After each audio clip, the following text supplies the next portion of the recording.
गोरी बहन की शादी। विद्या बेटी, ये ले, ये साड़ी पहनकर तैयार हो जा। ये बादामी रंग तेरे गोरे रंग पे खूब खिलेगा। और हाँ, अच्छे से मेकअप करना ताकि लड़के वाले तुझे देखें तो देखते ही रह जाए। ठीक है मेरी प्यारी माँ। तभी बाहर से कांच टूटने की आवाज आती है। मालती गुस्से में बौखलाकर बाहर आती है जहां कंचन पोछा लगा रही थी। मालती को देखते ही कंचन सहम सी गई। क्यों री काली करमजली, आज मेरी बेटी के लिए कितना बड़ा दिन है। तूने जानबूझकर इस शुभ घड़ी में कांच तोड़ दिया। नहीं माँ, मैं तो पोछा लगा रही थी, गलती से गुलदस्ता गिर गया। कहते हुए कंचन कपकपाई जा रही थी क्योंकि उस दिन बड़ी ठंड थी। क्यों री, हाथों में जान नहीं है क्या? खाने को तो 10-10 रोटी एक बार में खा जाती है। अच्छे से पोछा लगा, फर्श एकदम चमकना चाहिए। और उसके बाद चाय, समोसे, नाश्ता भी बना देना। ये कहते हुए मालती जानबूझकर उस बेचारी के पैरों पर से चढ़कर चली जाती है, जिससे कड़ाके की ठंड के मौसम में उस बेचारी की चीख निकल जाती है। माँ, माँ मेरा हाथ कंचन के साथ ऐसा जुल्म होता देखकर बिछौने पर लकवे में पड़े वासुदेव की आंखों से टप टप आंसू चूने लगते हैं। थोड़ी देर में वसुंधरा अपने बेटे कार्तिक के साथ विद्या को देखने आती है। तभी कंचन चाय नाश्ता लेकर परोसती है। आंटी जी, नाश्ता। मालती जी, ये लड़की कौन है? जी, ये इस घर की नौकरानी है। ये सुनते ही कंचन की आंखों में आंसू भर आते हैं। वो लड़के वालों के बीच से जाने लगी। तभी विद्या ने कहा, कंचन जरा रुक। माँ जी, ये इस घर की नौकरानी नहीं बल्कि मेरी बहन कंचन है। विद्या के शब्दों में कंचन के लिए एक बड़ा मान था। बड़ा प्यार है दोनों बहनों के बीच। बहन, मुझे मेरे कार्तिक के लिए आपकी विद्या पसंद है। तभी कंचन को उसके काले रंग के लिए नीचे दिखाते हुए मालती ने इतरा कर कहा, पसंद तो आनी ही थी वसुंधरा जी। मेरी विद्या किसी होर से कम थोड़ी है। गोरी है, सुंदर है, कोई भी खोट नहीं है मेरी बच्ची में। अच्छा जी, अब हम चलते हैं, जल्द ही बारात लेकर आएंगे। वसुंधरा के जाने के बाद मालती कंचन पर आग बबूला होकर बोली, क्यों री काली कलोटन, तुझे कहा था ना कि अपने बदसूरत मुंह पर घूंघट ओढ़ कर बाहर आने को। अगर तेरी वजह से आज मेरी कोरी बेटी का रिश्ता कट जाता तो तेरी तो शादी हो नहीं रही। कम से कम अपनी बहन का तो घर बस जाने दे। अपनी सौतेली माँ मालती का दिया गया ताना कांटों की तरह कंचन के मन पर जा लगा। माँ, क्या मिलता है तुम्हें इस बेचारी का दिल दुखाकर? तू चुप कर विद्या, भूल मत, ये तेरी सौतेली बहन है। ये कभी तेरी खुशियां नहीं चाहेगी बल्कि तेरा बुरा चाहेगी। एक दिन तू बड़ा पछताएगी विद्या। ये कहकर मालती वहां से चली गई और कंचन फूट फूट कर रो पड़ी। विद्या, क्या मैं इतनी बुरी हूँ कि अपनी बहन की शादी तोड़वा दूंगी? विद्या ने कंचन के आंसू पोंछे और डबडबाई आंखों से उसे देखकर कहा, मेरी बहन, माँ ने सिर्फ तेरा ऊपरी रंग देखा, आज तक तेरा प्यार भरा मन देखा ही नहीं। मगर तुम्हारी ये बहन है ना? भले ही विद्या और कंचन सौतेली बहन थीं, मगर दोनों के बीच सगी बहनों से बढ़कर प्यार था। हालांकि विद्या गोरी सुंदर थी और कंचन काली, मगर उसके बाल उतने ही लंबे काली। वसुदेव ने अपनी पहली पत्नी सुलोचना के मरने के बाद मालती से दूसरी शादी की। हालांकि दोनों का यह पुनर्विवाह था। मालती अपनी बेटी विद्या को साथ लेकर आई। विद्या ने तो कंचन को अपनी बहन मान लिया था, मगर मालती कंचन के काले रंग की वजह से उसे बेटी न ही मान सकी और न ही अपना सकी। यह भेदभाव वसुदेव से देखा नहीं गया और वो सदमे में चले गई। हालांकि मालती ने कंचन को गरीब घर में ब्याहने के लिए बहुत से ऐसे रिश्ते देखे, मगर उसके काले रंग के चलते वो भी रिश्ते वाले उसे ठुकरा गए। क्योंकि कहते हैं ना, नियति का तय हुआ कोई नहीं टाल सका। जिसके बाद विद्या की शादी अमीर घर में तय हो गई और गुजरते दिन के साथ शादी की रस्में अब शुरू हो गईं। विद्या बेटी, देख, मैंने तेरी हल्दी और मेहंदी के लिए 2 लहंगे बनवाए हैं। सुंदर है? हाँ माँ, बहुत सुंदर है। पर माँ, कंचन के लिए लहंगा? कंचन का नाम सुनते ही मालती चिढ़ गई। अरे शादी तेरी है, उसकी थोड़ी होने वाली है।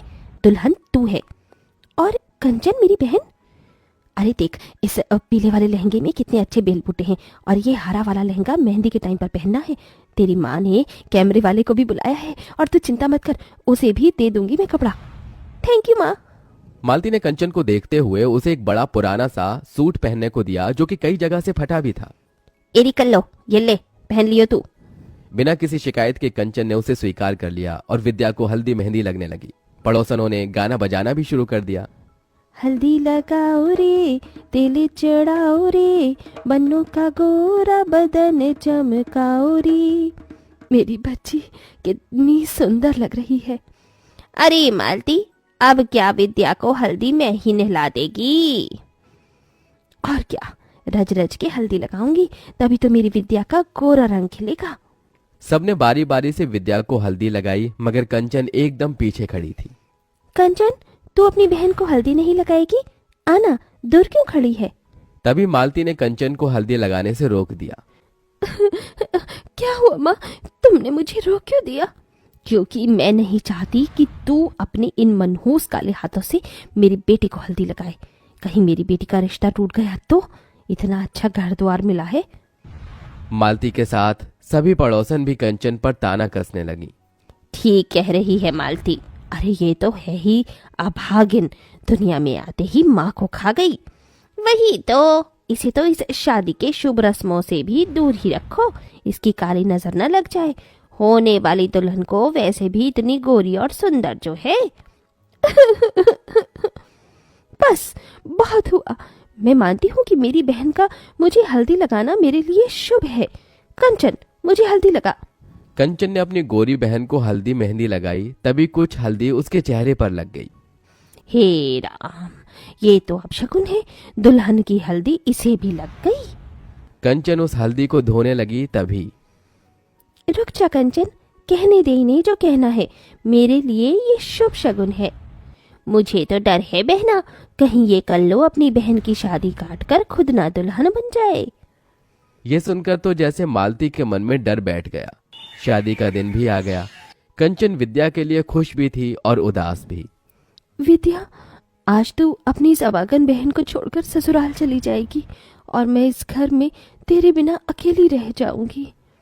तभी दुल्हन बनी विद्या अपने बालों में से थोड़ा गजरा निकालकर कंचन के बाल में लगा देती है।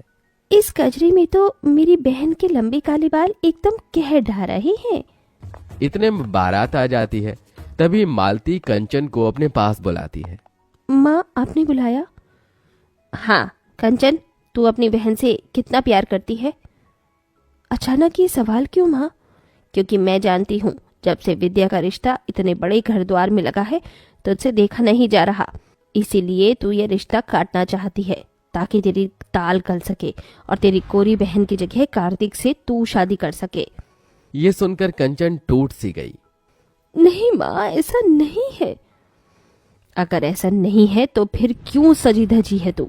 शादी तो तेरी बहन की है। साबित कर दे कि तू मेरी विद्या का बुरा नहीं चाहती। और फिर कंचन ने वहां रखा गमला अपने पैरों पर गिरा लिया, जिससे कि ठंड के उस मौसम में वो तड़प गई। माँ, लो माँ, इस बदनसीब बहन ने साबित कर दिया। आप अगर चाहती हैं कि मैं विद्या की शादी में शामिल ना हूं तो मैं नहीं जाऊंगी माँ। तभी दूर से आदर्श ने ये सब देखा। उधर विद्या कंचन को ढूंढने लगी। आदर्श ने उसे सारी बात बता दी, साथ ही अपना फैसला सुनाया। वसुंधरा मामी, मैं कंचन का हाथ थामना चाहता हूँ, उससे शादी करना चाहता हूँ। ये सुनकर विद्या कंचन के लिए बहुत खुश हुई। देखा माँ, जिसकी जोड़ी जब लगनी होती है ऊपर वाला उसे मिला ही देता है। देखो, मेरी बहन का खुशियों भरा भाग्य उसके सामने खड़ा है। मालती के मन में पछतावे का गुबार भरा था, जो आंसू बनकर बहने लगा। कंचन बेटी, अपनी माँ को माफ कर दे। मेरा ही मन मैला था, इसलिए विद्या के लिए तेरा प्यार कभी देख न सकी। बोल, तेरे लिए क्या करूं? बस इतना कर दो माँ कि आज अपनी इस बेटी को मायके की चुनरी ओढ़ाकर विदा कर दो। ये सुनकर सभी का दिल निकल आया, जिसके बाद कंचन का कन्यादान उसकी गोरी बहन के साथ उसी मंडप में हो गया और दोनों विदा हो गई।